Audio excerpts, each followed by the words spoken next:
Hey folks, it's Sam, and I'm talking about the new moon that's happening today, February 9th, 2024. As you see, new moon upheavals in Capricorn, Dhanishta Nakshatra. We're going to be talking about all kinds of things, what the symbol is, all of the upheavals and transitions and transformations that are happening.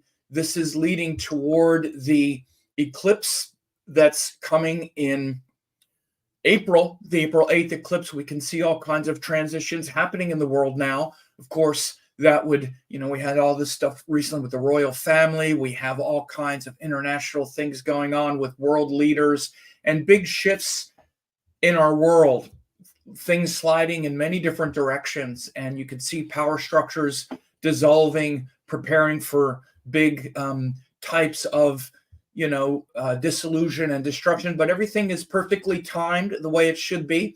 And that's a big part of the Capricorn lesson, particularly in Dhanishta Nakshatra. So, of course, I do these type of updates all the time.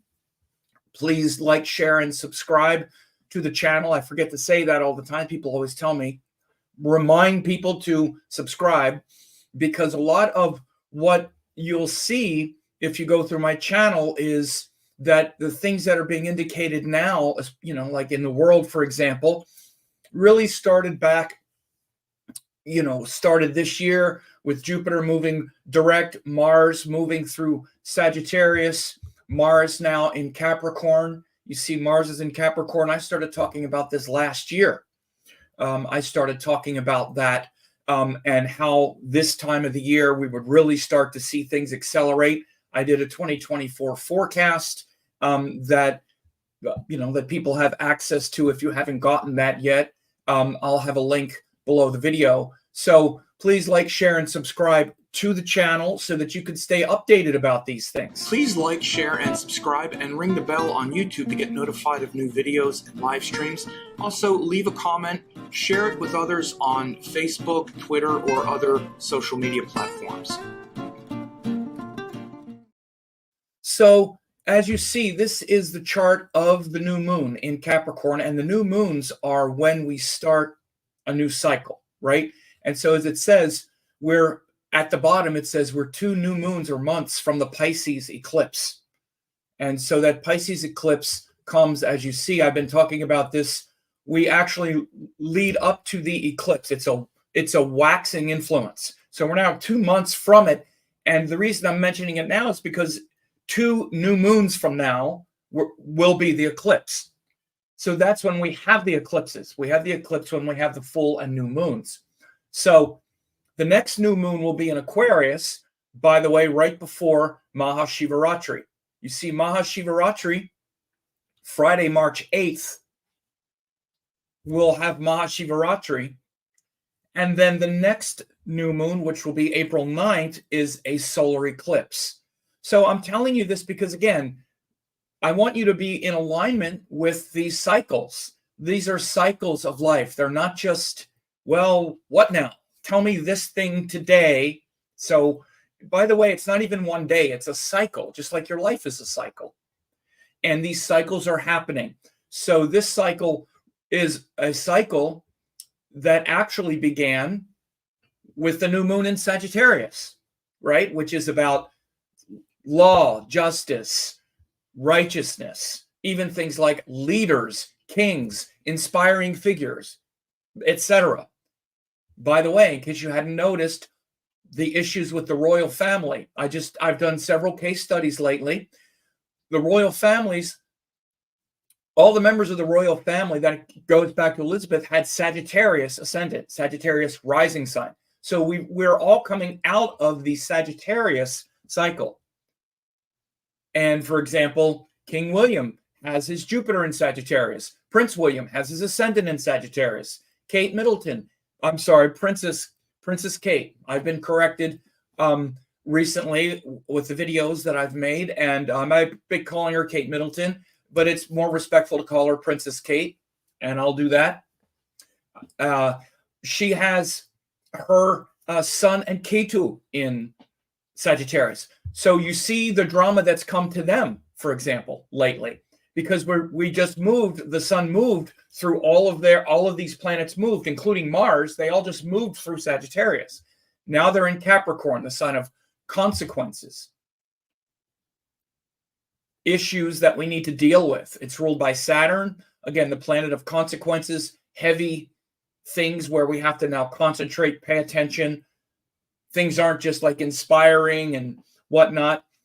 So that's really the nature of this cycle.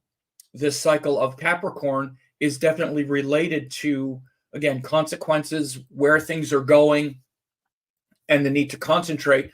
But we need to be looking forward also, because everything is moving, cyclically. That's why when people ask me what I think will happen with, the royals or the election here in 2024, again, we have so many things going on. You look at cycles, you look at trends, you look at where things are moving, and those eclipses are very important points of reference. So we're 2 new moons from the eclipse. Now, again, Capricorn is called Makara, and it's symbolized by a crocodile, and Dhanishta is symbolized by Lord Shiva's drum, creating and destroying. So, by the way, you need to understand this is based on sidereal zodiac. The sidereal zodiac is the zodiac used in Vedic astrology. Zoom in there a little bit. Used in Vedic astrology. It's not a debatable point. In all of the Vedic astrological texts, it says Aries and Ashwini is where we start the zodiac. We don't start it on the vernal equinox. We start at Aries and Ashwini. When you do that, by the time you get to this point of the zodiac, which is literally also the constellation of Capricorn, those of you who are going to make comments that say, hello, it's Aquarius. Hello, who is this guy? Chill out. There is a thing called the sky. And in the sky, it's literally the constellation of Capricorn. Okay, that's literally where they are in the sky. You can get an astronomy app to show you that. I'm just saying, okay? And, sometimes people get upset at me because I point this out. They don't get upset at all of the weird comments I get about, hello. I always love that one. Anyway, so this section of sky, the reason I mention it is because Capricorn is the aggregate of 3 nakshatras.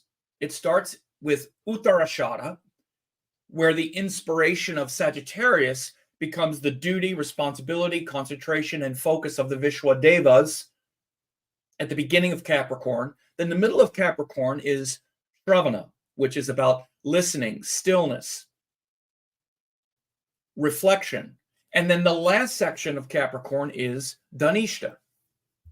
Dhanishta is where Capricorn becomes Aquarius. It's a nakshatra that's in between Capricorn and Aquarius. Very powerful, and often we have the sun is in Dhanishta. Actually, the sun will not be in Dhanishta. It'll be in Purvabhadra or Shatabishra on the April. What is that? On March 8th. It should be in Purvabhadra by that time. So, but this transition between Capricorn and Aquarius is Shiva's drum of creation. The Damaru is the symbol. So this is a very powerful symbol for the next 30 days. And again, this is a trajectory that we're on, right? You want to see this as a cycle. And as you see the chart, it's also joined this exalted Mars. Now, and also Mercury is there. So you see Sun and Moon are joined in Dhanishta at about 26 degrees. Dhanishta goes from 2320 of Capricorn to 640 of Aquarius, right? So that's the Dhanishta Nakshatra. And then again, but Mars is there giving this power to overcome, to concentrate our energy, to focus on what needs to be focused on with courage. Again, notice the things that have happened with the royals and whatnot lately. It's summoned the courage, it's summoned the potential for greatness, to do their duty, to concentrate on things that are enduring over time, not just right now. Again, that's what Capricorn is. That's why Capricorn comes after Sagittarius. Sagittarius is where we're inspired right now. I'm inspired. This is what happens, students, they'll listen to a video or they'll take a class. Oh, I'm so inspired. Oh, this is great. Okay. Now to turn it into something, to really produce something, to really have it be something enduring and long lasting that's going to really benefit your life and other people's lives and whatever, you need to concentrate on it now. And now you need to work on it. Now it takes work. Things aren't just about being inspired and excited. You watch this video and it's all exciting, and then you go on to the next one. That's fine. It's good to, but this is often what we do. What we call spiritual is we look for what's the next exciting thing that inspires me? And we don't actually do any of it. And then we're going to get just a lot of competing philosophies. So Sagittarius, the sign before, is the philosophies. Eventually, hopefully, we'll find a good philosophy that has good teachings, and then we'll work hard and concentrate on them and do something worthwhile with it. And that's the nature of Capricorn. So that's where all of this power is right now. Dhanishta is in between Capricorn and Aquarius.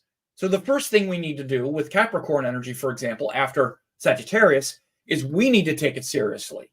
I need to take it seriously, right? You need to take it seriously first. That means internally, you need to internalize it, concentrate on it, have it be something deep in your heart. Capricorn is the feminine internal quality of Saturn. First, you need to take it seriously, go inward, concentrate on it, make a commitment to work that thing out and do it.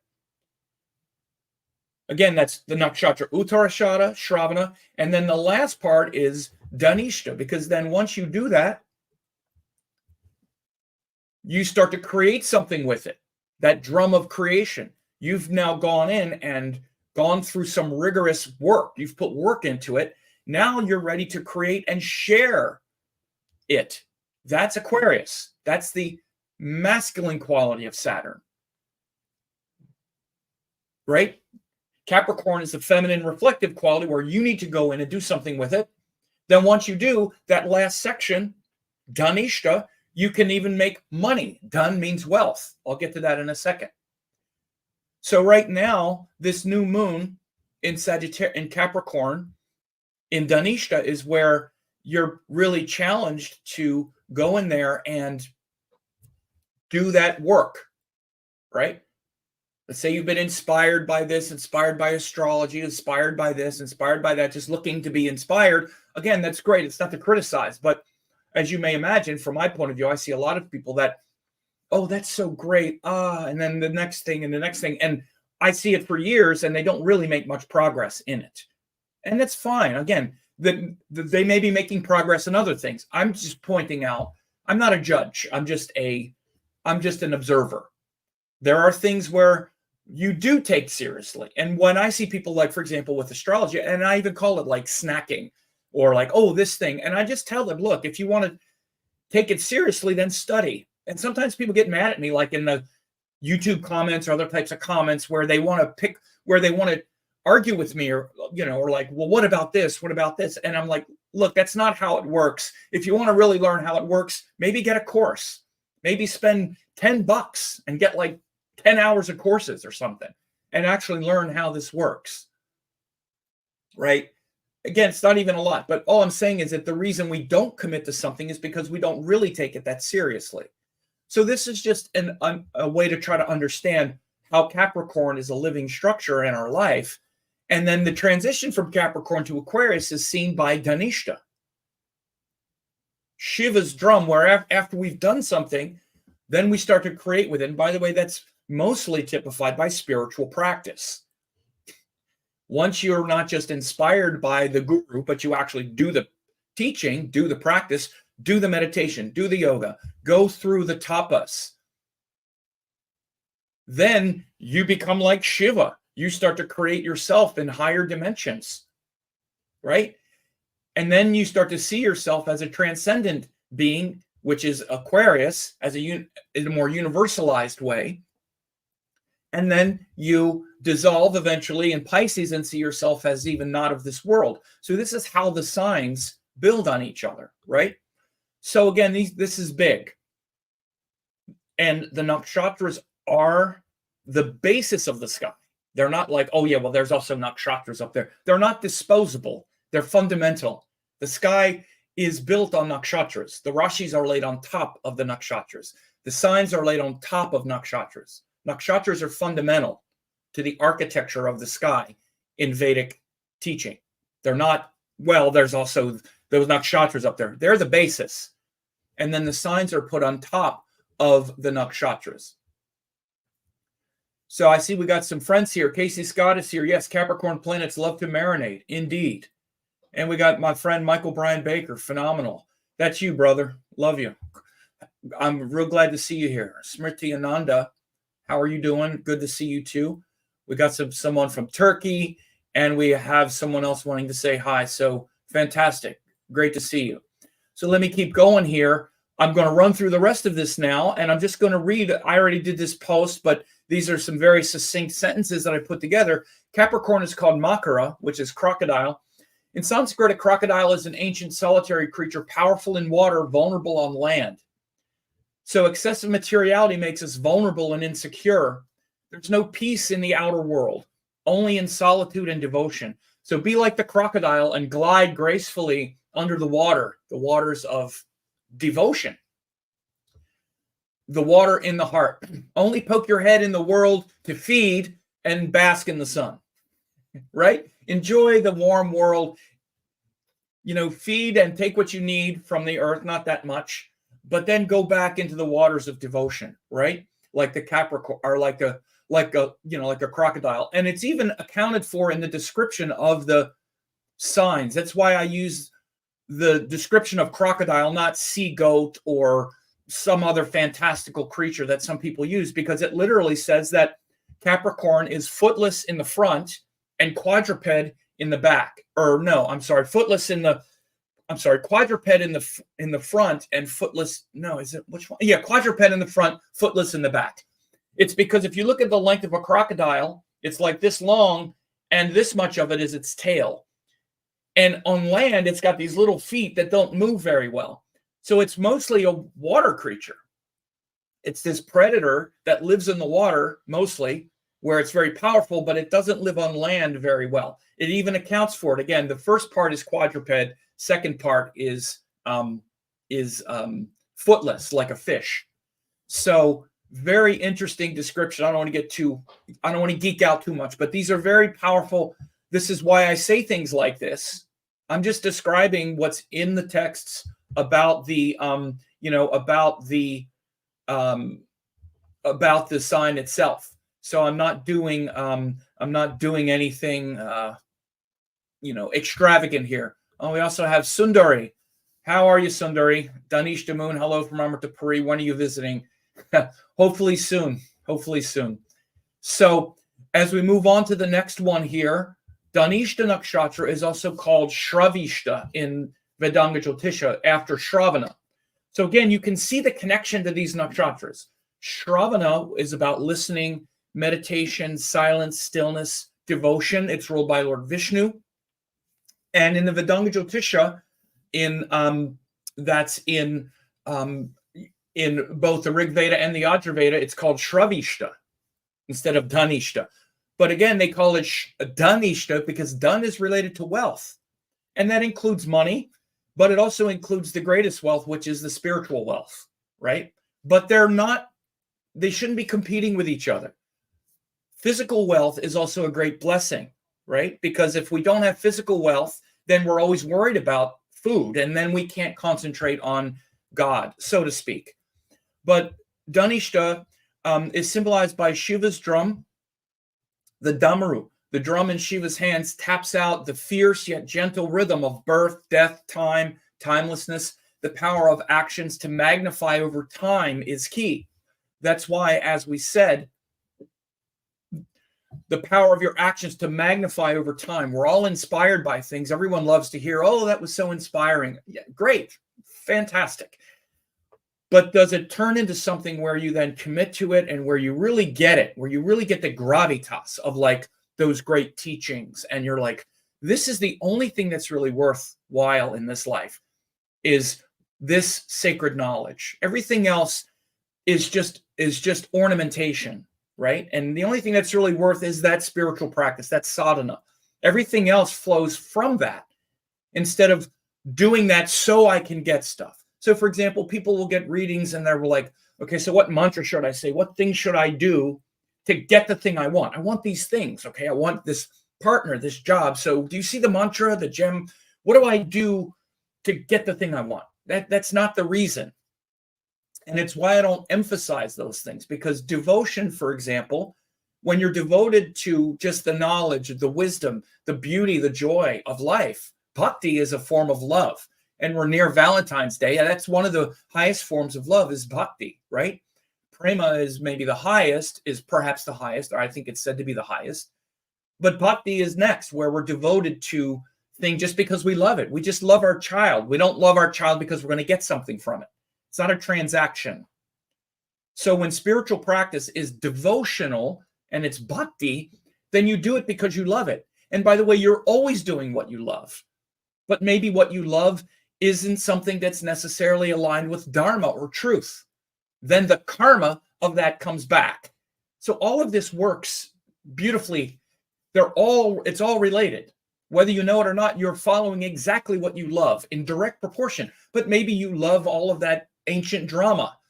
And even if somebody tries to take that drama from you, you'll keep hanging on to it. You'll hang onto it more than anybody else, because that's the thing you really love.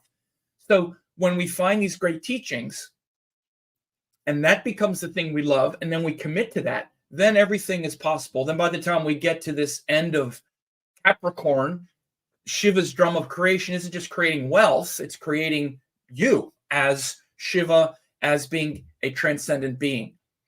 So Dhan means wealth, so there's a focus on material and spiritual wealth. The 8 Vasus are the rulers here, the building blocks that we use to create our life. So Shiva, you see in this Nataraj form, he's that rhythm of that rhythmic pulse of life, which everything is pulsating rhythmically. You're on an earth that's going around the sun 67,000 miles an hour, spinning 1,000 miles an hour on its axis. Feels pretty calm though, doesn't it? That's one cycle. That's one spin cycle that you're in.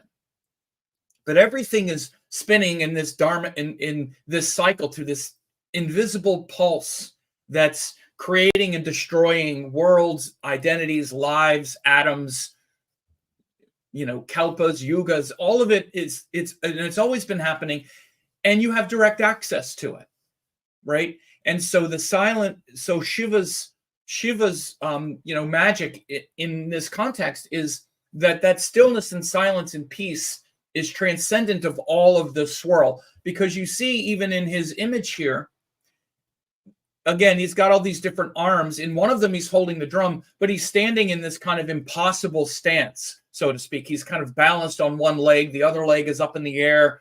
Like, how does he stay all balanced and sort of, harmonized? If you've ever seen someone do Bharatanatyam, where they're dancing Indian dance, they spin around and swirl around and stay balanced. So all of this is in harmony. Even though we don't understand where it's going, there's not an atom out of place. So again, I also put here, it's important to know that nakshatras are ruled by deities, not planets. So you see a lot, and Dhanishta, ruled by Mars. It's not ruled by Mars, okay? Mars activates the nakshatra of Dhanishta in his Vimshotri Dasha cycle. Mars also activates Chitra and also activates Mrigashira, okay? So, but it doesn't rule them. The nakshatras are ruled by deities, okay? There are many Dasha cycles. The most common one is Vimshotri Dasha, and Mars activates that nakshatra. And so it's an important thing to understand. It doesn't rule it. The 8 Vasus rule it. And again, the 8 Vasus, those 8 building blocks of life. And it says it's like stars, sun, moon, earth. But it's also related, I also relate it to the 3 gunas and the 5 elements. The 3 gunas are body, mind, spirit, rajas, tamas, sattva, or that would be tamas, rajas, sattva in that order. And then the 5 elements of earth, water, fire, air, and space also come together. And they're foundational in Sankhya philosophy, when you could put them together in infinite combinations, and they rule everything here. All the zodiac signs, the planets, all that other stuff are connected to the 5 elements and 3 gunas. So this month, again, and it's important to understand, we have this month of Capricorn is connected to all of this. This Capricorn Aquarius is connected to the great Maha Shivaratri.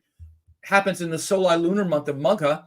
It's also the month of Maha Shivaratri. That's the solar lunar month that we're in. And this year it's Friday, March 8th. Maha Shivaratri, Bom Bom Bole. That's Shiva's. In fact, Bom Bom Bole is to symbolize the Damaru, playing the Damaru. Bum Bum Bole. Bolenath is a name for Shiva. And the bum bum is the banging of the drum, right? The pounding of the drum. So this is the connection to the zodiac and the Indian celebrations and whatnot. They're interconnected and inseparable. And so, again, we see in the world now all of these transitions. I wanted to put this last slide as well because it's very important. I've been doing quite a few updates lately as we see all these transitions happening with the royal family. As I said, they have tons of planets themselves in both Sagittarius and in Capricorn, and in Cancer. These are 2 big connections. I've recently taught course on it, and I'm going to be doing even a bonus class this Sunday, tying up some of the loose ends around that, and also really drilling into their charts, because we have very good birth times for all of their charts and what's ahead. But Capricorn is opposite the sign of Cancer. So all those Cancers, including Charles, Andrew, Kate, Princess Catherine, they all have they now have all of those planets going through their 7th house, aspecting their ascendant. A lot of pressure right now. So this Capricorn cycle has coincided with all of their ascendants, right? And then all these Sagittarius people just had all those planets go through their 1st house. So we see these cycles are always happening. And, we also see, we've all these world leaders. We just had this interview with a few things, Tucker Carlson and Vladimir Putin, Joe Biden, just, we're seeing his mental state, and, Trump and his trials and losing money and all of these big, there's Netanyahu, this whole war. People want me to comment on this stuff a lot. I'll be doing some updates, particularly on some of the things where it's easier, especially case studies that make good case studies. But just in general, I put this up here because we can just see all of the transitions grinding toward a kind of dissolution. And this is the Pisces eclipse that's coming. As you see up here, it says eclipse, diffusion, and influence on the calendar and in the sky. Again, this was from the course I just taught on the eclipses, cycles of time, personal and global cycles of change and transition. And again, you want to see the eclipses as a waxing and a waning effect. We're waxing toward this next eclipse. We're getting closer to this next eclipse in Pisces. And I see these lunations, these new moons and full moons, are in context and in reference to the eclipses. They're not, and again, in 2 new moons, it's going to be the solar eclipse. The next new moon is going to be the day before Mahashivaratri. Now, again, I just want to even explain this because this is done on a very specific tithi or lunar day.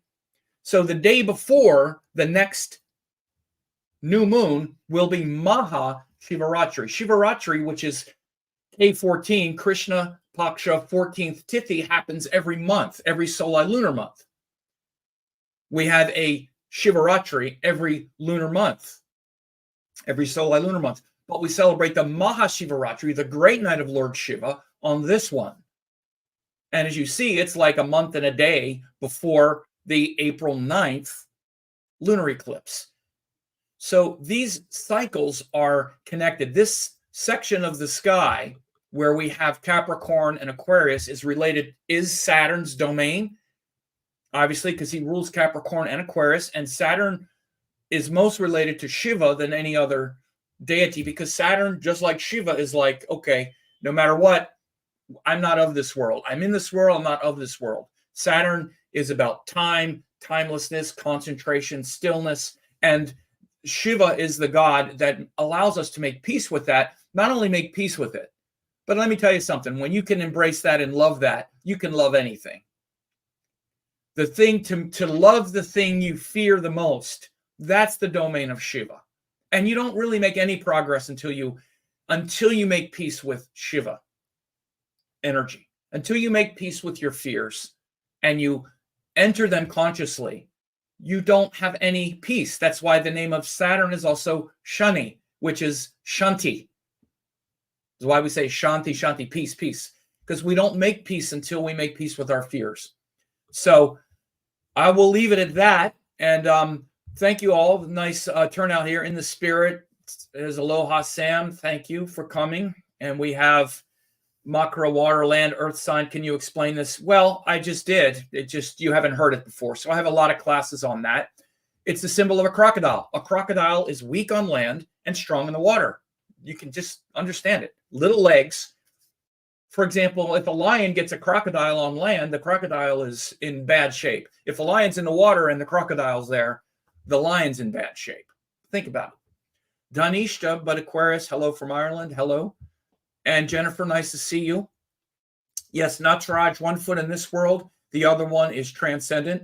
And by the way, I'll just drop a link here. I meant to do this earlier, but I get to talking and I forget. You could still get the discount on that eclipse course if you want to take it. I recommend that you do. It really explains that eclipse diffusion. It also talks about how each of the 12 signs can really be getting the most out of this eclipse cycle that we're in now, so that we're not just, wondering what's going on. And so we'll leave it at that. And please share this with others. And thanks for your attention today. Go to 2024vedicastrology.com to download the 11 most important shifts in 2024. Don't be blindsided by the upcoming eclipses, retrogrades. You can get the free forecast, which is both the PDF download as well as the free video report. And again, this free report will allow you to discover important shifts for your sign, how to align with higher wisdom and purpose and hope in 2024 as Jupiter shifts and moves into Taurus. Also, different placements such as exalted Mars at the beginning of the year, debilitated Mars at the end of the year, the big 1-2 punch at the beginning of this year, when and how communication problems will be occurring throughout the year with the Mercury retrograde cycles, all kinds of other things that you want to understand. This is a free PDF download and then also a free web class. So go ahead, go to 2024vedicastrology.com and download that now. For a limited time, I'm offering 10 hours of masterclasses, Yoga and Vedic Astrology, Quantum Vedic Astrology, and Spiritual Astrology Masterclass. These are 3 great courses that will really help you a lot. Now, in case you don't know who I am, I taught the Astraved certification course, Dattatreya Shiva Baba, in 2010. Ravi Shankar published my book in 2018. I've been around for decades. I've been teaching these great classes, and if you go to VedicAstrologyEssentials.com, you can get this 90% off discount of these 3 great classes, more than 10 hours, guaranteed value. You can check this out. These 3 classes will give you all the necessary tools to begin to learn Vedic astrology. Please find me on YouTube at Sam Jeppy, Vedic Astrology Teacher. On there since 2007, thousands of hours of classes. Also on Facebook at Astrology Teacher, tons of articles updated regularly, and I'm on Instagram at Vedic Astrology 108, ongoing updates and interaction.